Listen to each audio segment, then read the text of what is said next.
Evening, Courtney. Great to see you again, and certainly looking forward to. I know we're virtual at the moment, but it'd be great to see you in a couple of days' time, face to face, where we can. Probably not hands, but fist pump or do something. Yeah, for sure. Thanks very much. It's good to be here. Good to sort of get out of our country at first and then to be here in Pakistan. I'm looking forward for the games to get started. And as you say, we can see each other face to face. So looking forward to that. That's great, my friend. And I guess first of all, welcome from the BCB, you and your girls, your sports staff, and your players. I know you.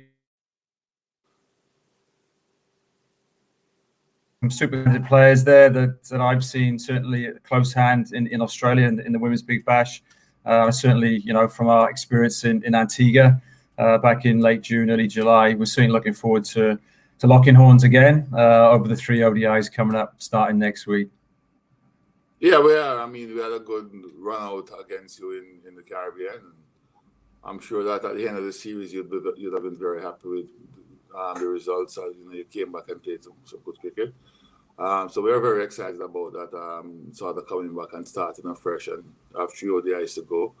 And the beauty about this is it's just before the qualifier. So I think it's very important for both of us to get some competitive cricket under our belt before we get there. So that's what made the story even more important. I mean, and that you said it for me. You've had this call, certainly in Antigua, but around the number of games that the girls get to play, further on in the conversation, we'll talk about the domestic structure. But from an international point of view, it's so important that they play as much cricket as they can, so they learn from those experiences. So. Yeah, so you won the series 3-2 in June, July. What are you looking to get out of this series? I know you mentioned obviously you want to win 3-0, as I do. But in terms of what you're trying to get out of it leading into the qualifiers, and I guess what challenge within the qualifier stage in Zimbabwe when we're there. Yeah, well, obviously, you want to win. Every coach and every player want to win the series that they play in. So that probably might be the first topic. But I think the most important picture here is the World Cup qualifiers and getting everybody more or less match ready with limited time for competition. With the pandemic, we haven't had a chance of playing as much cricket as we'd have liked to, as you have just mentioned. The ladies need to play a lot more. Our domestic season was a little bit curtailed because of that, so we have not our domestic season as yet.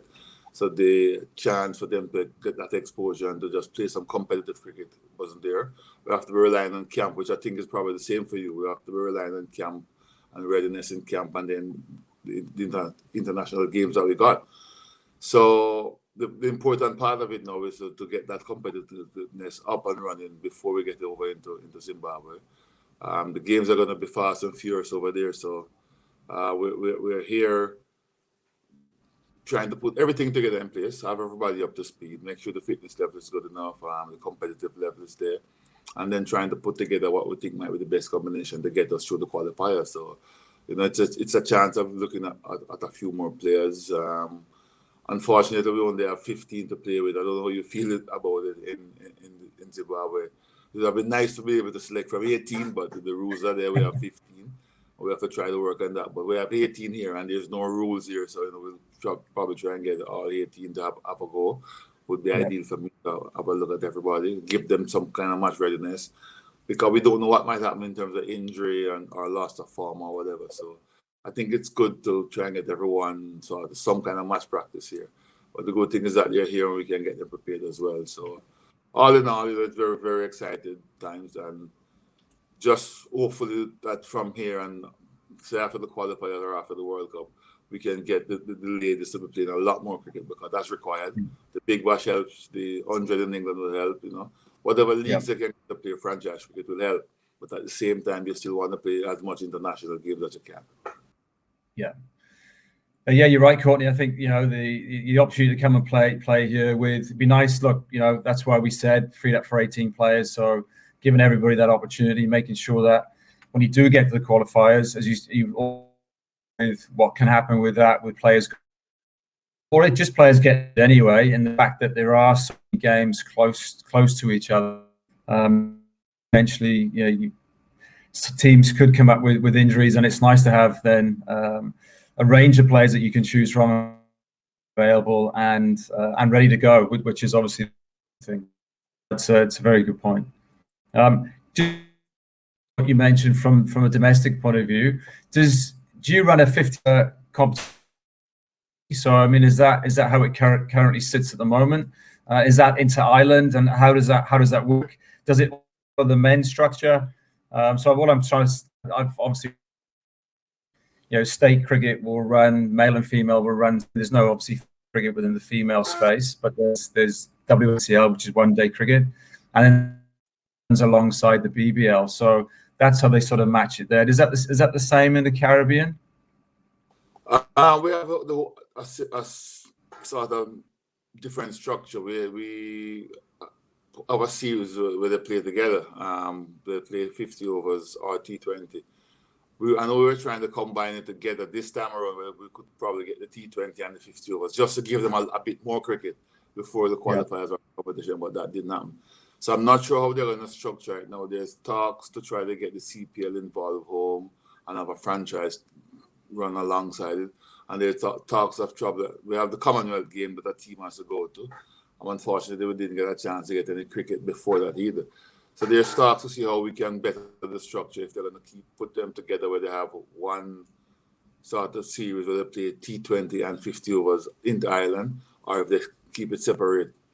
But the important thing for me is to get cricket being played. So, if we can get it separate, so they can focus on T20 when at its time and focus on 50 overs. So you probably have two windows every year that they play one or the other.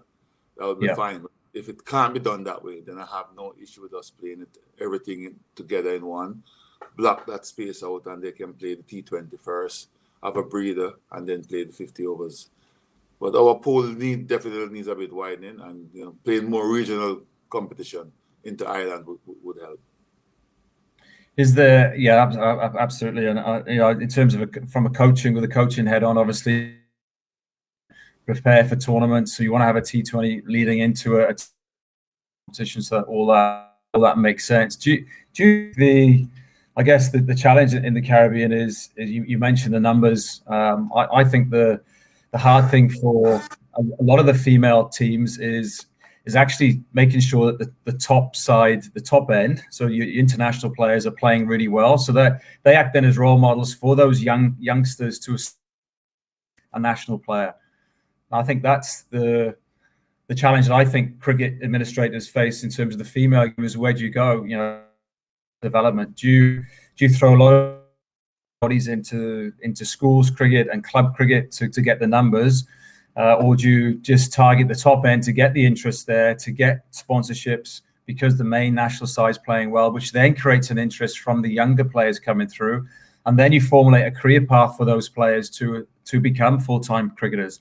I mean, what do you see, I guess, in the Caribbean as the biggest challenge, and what as compared that it might work there, it might not work there, it might work in the UK, it might work differently in Australia? What do you think is the best in terms of the Caribbean?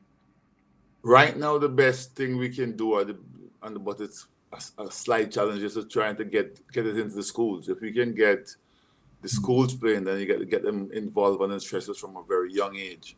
That'll be fine. And the Cricket West Indies is trying to drive where they're running up promotions to go out and get as many people involved in like the talent hunt. But the thing is, you'll see 4 or 5 in groups. But if we can get them playing in teams, so the biggest thing that was going to happen recently was the Under-19 World Cup for females. Yeah. And we put together, if that can be done to get that interest, get them on that stage and have them playing from there, I think that would help to filter through and build the pool pushing up upwards. So that was one challenge I would like to see us get done, get out the way. But then, as you rightly say, the ladies were at the top of the game. If they can, at the club level, so if we can have various clubs in different territories playing and have them leading from that level to get others involved and bring them along, then once those finish playing under 19, you'd want them to streamline into those clubs, rub shoulders with the big name players that we had before, get good guidance from them, and just have that as a system turning it over. So on the 19, if every year you can get 2 or 3 under 19 players to come through, and then the club system is going to find you 2 or 3 players who might be 21, 22. Then that's 5, 6 players you introduce into the system per club. Then the numbers will go up, and you'll have more depth, I think, in terms of finding new players and widening the pool. So it's a case of we would need to do both, the under 19 level and at the club level. But it's going to take good sponsorship. So yes, you would like the sponsors to come in with the big name players, so to speak, and lead from them, take what they can in terms of helping to get the right balance. But at the same time now, get the funding in the schools where we can get the schools to turn over. And it might not be every single school playing, but just target a couple of schools to get some numbers out of it. And if we could get, 30, 40 young ladies playing in every territory, that would definitely help. And from that, I'm sure you would see emerging talents. Yeah, absolutely. Well, I mean, you got to start from somewhere. I think that's, all those ideas would be fantastic for not just for the female game in the Caribbean, but I think the female game everywhere. I mean, everyone knows that the culture that cricket has within the Caribbean. I know from my own experience as a 10, 11, 12-year-old to West Indies and what that meant. Staying up all hours trying to watch it and making sure you don't miss it. So, are the looked at in the same light as the male players there in the West Indies? I mean, I know in Australia it's they've got alongside each other. A lot of the both of those. Obviously, the female Australian side is very good, as you know.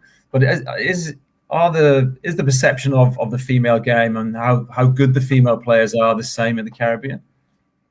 Not as probably Australia, as you rightly mentioned, but there's a couple of players home that people do look up to, do appreciate what the effort they've put in. And if we could get more of those names, it would definitely help. But I think what we need is that structure in place to give that good guidance and to have substance that it can be maintained. So for argument's sake, because we're different islands in Jamaica, where Stefan is from, there's a following there and there's some support there, but not as much as if he was probably playing in Australia with the same sort of name and performances and stuff. And then we go to Barbados and you have DeAndre Dotton and Haley Matthews. Yes, they'll be recognized and but if we could get more of that or get more recognition for them right across the board, so it doesn't matter where you're from or the name that you have, you can get that support. That would help, and then you could put infrastructure in place that we could maintain them and get them fitter, stronger, better, and other players wanted to get up to that level, not to emulate them. Because that would be the biggest thing if you have a lot of players saying, okay, I want to be the next Stefan Taylor, I want to be the next Haley Matthews, I want to be like what I'm seeing in Australia, and look at those Australian players. If we can get that would definitely help.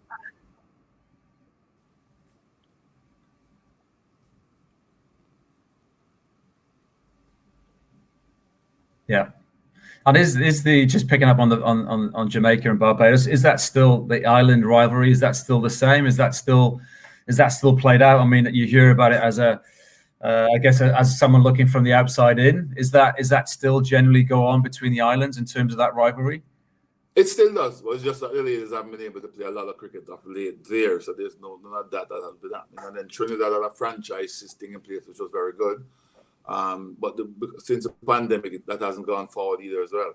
So I've been pushing now since I've gotten involved in the job for us to get back that rivalry, get Jamaica, Barbados, Trinidad, Guyana, Leeward Islands, Windward Islands, get cricket played amongst them, get them in one place and have competitive cricket. I think so you can generate that interest and get back rivalry, and that will help me now seeing a lot of players, because I mean it's 6 territories. But if all those territories bring 13 or 15 players to a tournament, then it's 6 times 15. So obviously, from a selectoral point of view and a coaching point of view, you go to that tournament and you can eyeball and see people, and you're going to see new talent emerging. So that to me would be the first major thing I would like to see happen. Get back that rivalry, get them going out to play, give the selectors something to do. We can go and look at them. Carry a couple of scouts and stuff, and then get the coaches from the local territory involved with them when they come into the tournament. So they're more or less, they have a base to work with. But if we can see, that numbers to start with, then that would be a good start. And as I said earlier, now if you go back with the same thing with the under-19s and get that rivalry going, pick a squad to represent in the under-19 World Cup, then that would be a way of sort of get everything started, get it up and running, but then maintain it after. Keep it under-19 going, keep the rivalry thing going. And what you did, in terms of helping us when you come down with the A team, I think for both of us it was very beneficial. If we could then generate and have an A team tour every year, whether it's to Pakistan or to India, try and get some A team cricket in so that those emerging players have a base to get started from, would be the icing on the cake. Yeah, again, I endorse completely what you said. I think you've got to have any strong system at the top is underpinned with what's going on underneath, and the more the quality you can have underneath obviously helps that. So I guess the question leading on from that was you mentioned the numbers. Is there a significant drop off in quality then in terms of, say for example, you've got, I mean, I know you've had, before we came across to the Caribbean, you had a camp with, I think, 32, 33 players. Outside of that, does it drop off significantly in terms of the quality and the standard, or is it sort of steady as she goes, if you like? No, it dropped a bit because we weren't playing. I mean, obviously the ladies are not playing and they're not in shape. That's probably, I don't know if you found it out here, is that once they're not playing and there's nothing competitive going on, then they probably get a bit lazy. If there's the Big Bash or the 100 or an international tour and they have something to do, then they're excited and it's something to work for. So it's trying to have something in place to keep encouraging them to keep working harder. So the standard is definitely going to drop once you're not playing or in competitive mode. But when they come back in, you've got to start all over again. And then it's why we start having those camps. And you could see the benefit of the camps because they come back in and they get back in shape, and then it's maintenance after that. So those camps have been pretty good and very helpful. But the standard can be maintained once we have cricket or something to look forward to. Yeah, and your girls, do they follow the Big Bash as an example? Will I know obviously you've got players that play in it, so there's going to be a natural interest anyway, or on the 100. But do they naturally look at Meg Lanning or Elise Perry and say, I want to aspire to be like them, or do they look at internally at like a Hayley Matthews or Stephanie Taylor, who's obviously the most experienced player that you have, and say, right, I want to replicate what she's done in the game? How does it work, I guess, internally for you guys? I think a few other players look at that and say they want to be like a Stephanie Taylor, Hayley Matthews, or Deandra Dottin. There's players who would have said that. And I also think they follow the Big Bash as much as they can. And whatever is happening in England, the 100. Anyway, there's female cricketers, because I was watching a game recently. They look and follow and pick out players who they think are doing well or players who they would want to emulate. But for me now, the main thing now is just getting them being competitive and trying to play as much as they can.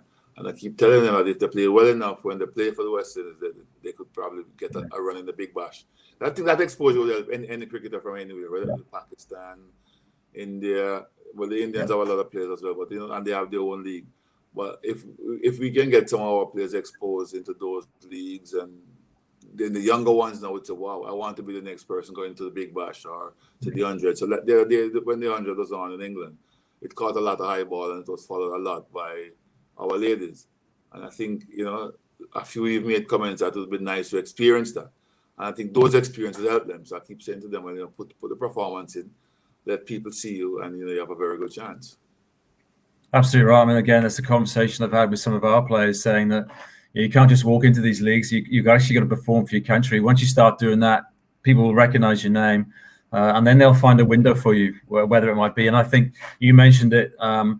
Certainly, the Big Bash sides like New Zealand, South Africa have certainly benefited from having so many players, and England actually, it's having so many players play within the Big Bash system from the beginning.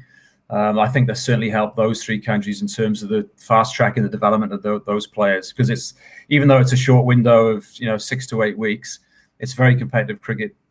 14 games in a short space of time, and certainly those countries I think have benefited significantly from that exposure, those players, and hence I think that's then shown in the rankings. The top 4 or 5 where they currently sit.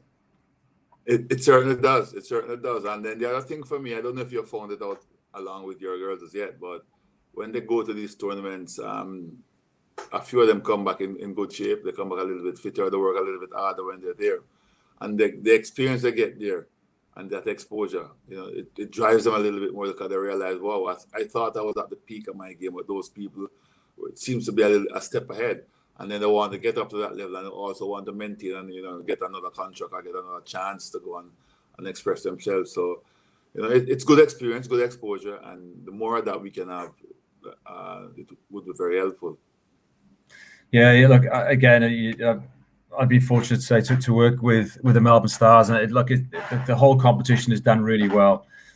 So the players are given, all the support they need in terms of bodies, in terms of support staff, but also the hotels they stay in, the services they play on. The fact now that it's gone to a standalone competition rather than a curtain raiser for the men's games, even though I personally like that because you knew you were guaranteed to playing on a very good wicket. I think it just shows how the female game, certainly in Australia, has grown. But it's not just Australia, because you have the influence of so many foreign players playing in it. There is interest then from England and from South Africa and from the Caribbean, which is fantastic. Talking about Australia and England then. So obviously, I think we'd agree that they are probably the best two teams, even though we'd like to think that on our day we could beat them. But how do you beat them, and what do you see the biggest challenges in terms of competing with them consistently? Well, I was going to say you have to play more consistently to beat them and compete with them. I think, as you're right to say, yes, they're ahead of us, but I believe that on any given day, if our team put everything together, we can beat any team that's ahead of us. But to do so, you have to bring your A game, and everybody has to perform to the best of their ability consistently. So they have got the experience, the amount of cricket that they have played. They've got that little leader, that little head ahead. But we believe, and I strongly believe, that if everybody put out what is expected and what can be done, then it would be a great game to have against them, and the challenge is there. So that's how I'm challenging my team, that you have to be ready, be up for it. It's going to be challenging, but then that challenge will help you to know if you're improving or not.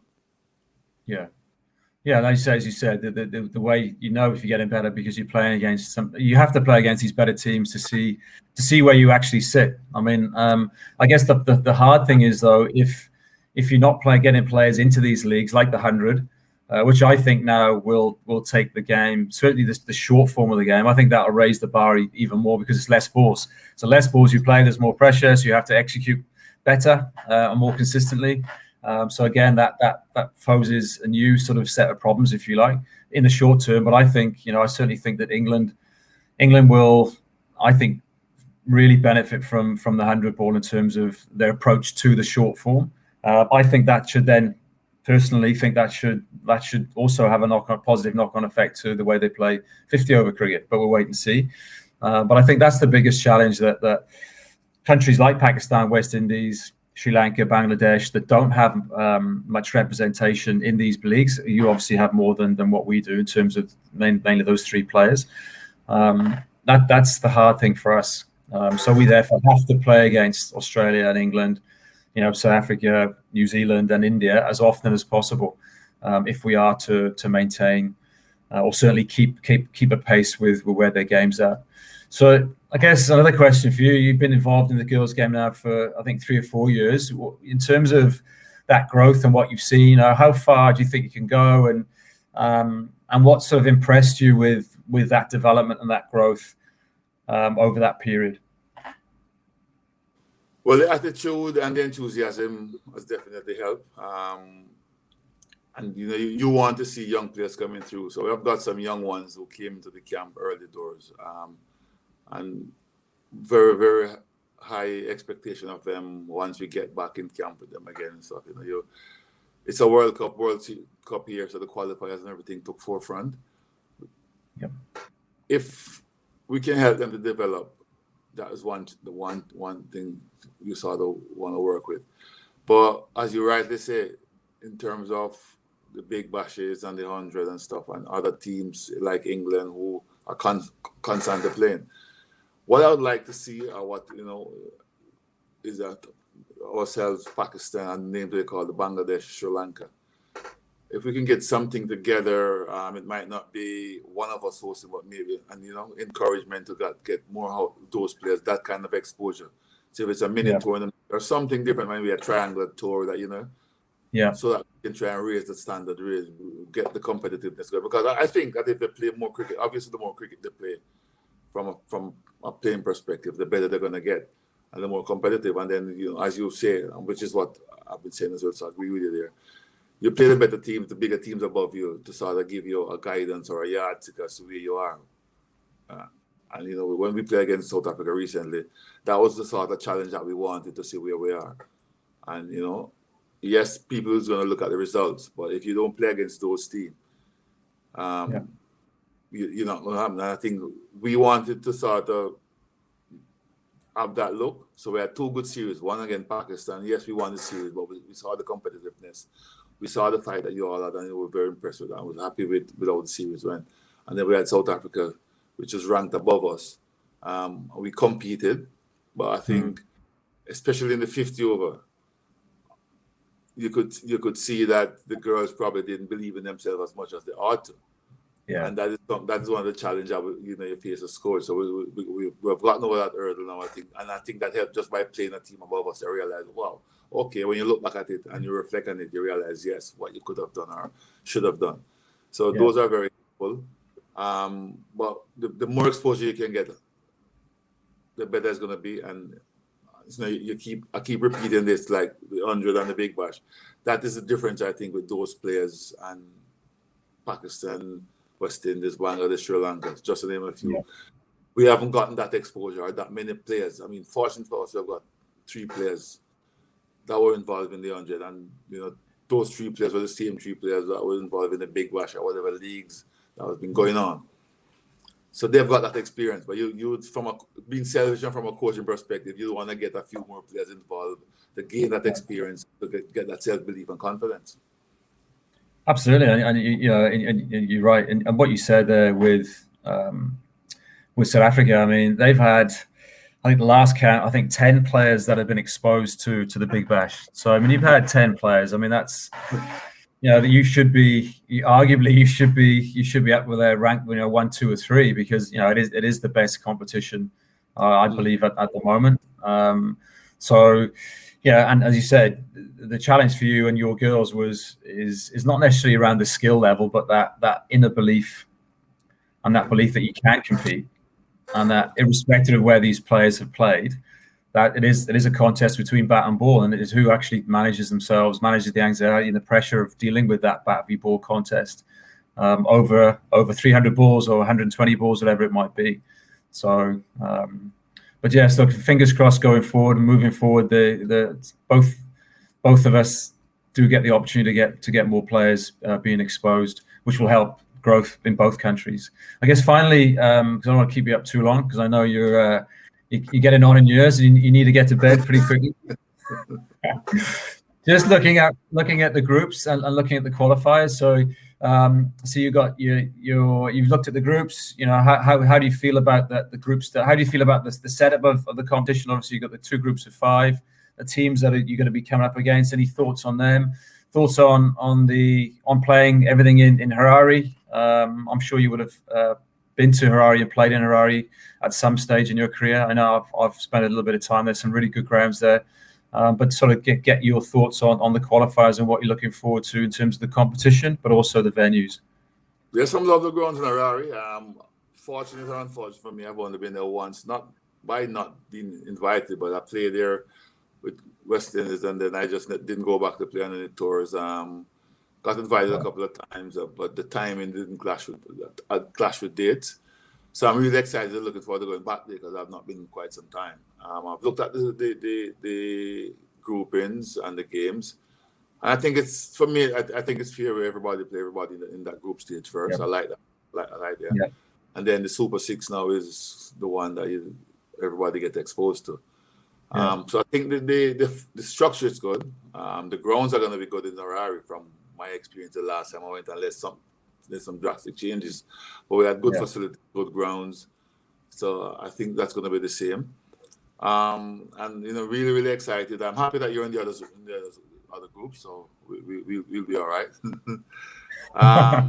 But the group is looking good. I would expect us to, once we play good cricket and yourself play good cricket, that obviously with the rankings that we have going into the tournament 1 and 2 for the group stages, that once we play to our potential, we should come through that group stage and get into the other group phase. What taking nothing for granted, we're gonna have to ensure work hard, because those teams will be coming, as we have seen in the men's T20 just now. So those teams will be coming gunning for us. So we have to be prepared, be ready. But I like it. I like the fact that they're having so many cricket to play, and it's just really exciting and looking forward to the qualifiers. I think once we get over there, and the challenge might be now the day between games. You have 1 day between games and stuff. Is to maintain and monitor to see how the players cope with that, how they're getting through. You don't want fatigue to set in.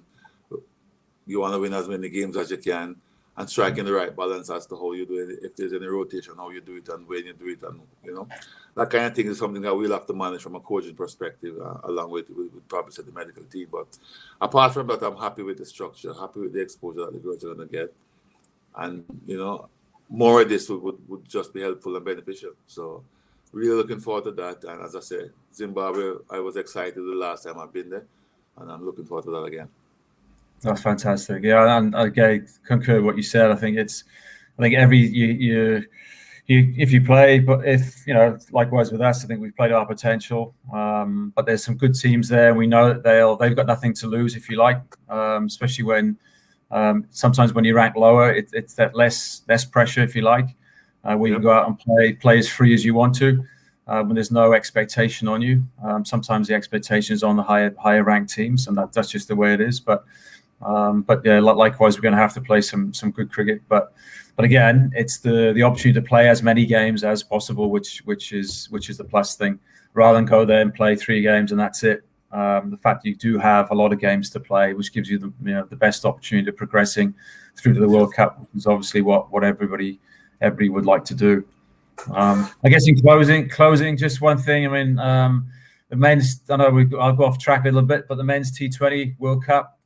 You must be disappointed. I think most people around the world are a little bit disappointed that the West Indies haven't sort of pushed on to semi-finals certainly with the squad they got and the dynamic players that they have. You got any views on that in terms of how that sort of panned out? Are you surprised? Disappointed. Yes, I'm a little bit surprised. I thought we'd have gotten through to the semi-final stage, and I know once we got to that stage, and teams are going to be under a lot more pressure. So I was a little bit disappointed that we didn't do a lot better. And I was a little bit surprised that we didn't sort of progress, so to speak. But it is what it is. The teams that came, everybody came prepared, and so on. We just didn't execute. We didn't bat. For me, I don't think we were batted pretty well in the competition any at all. We didn't sort of spark or anything.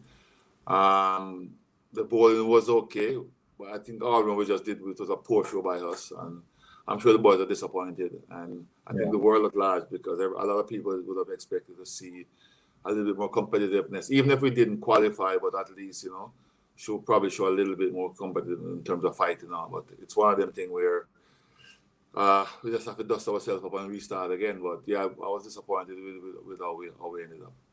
Yeah. Likewise. I mean, it's the firepower in that batting lineup. You look at it, yeah, exactly. So, but there we are. Anyway, Connie, it's been great to catch up. Thanks very much for your time. I look forward to seeing you in a couple of days time at the Gaddafi Stadium. No problem. I'm looking forward to Stadium. I won't see the Gaddafi Stadium because that's in Lahore. I'm going to see you in Karachi. Karachi Stadium for sure. I was just going to say, I'm not going to catch a flight to Gaddafi and then go back into isolation. I'm going to see you at the Karachi Stadium. Yes. Games there, and then we'll travel over to Zimbabwe. I'm looking forward to that. But yeah, it's been good so far, and very, very happy to be able to getting ready to play some competitive cricket. And we're happy to be here in Pakistan. That's brilliant. Great to see you. Thanks again, Corny. Cheers, man.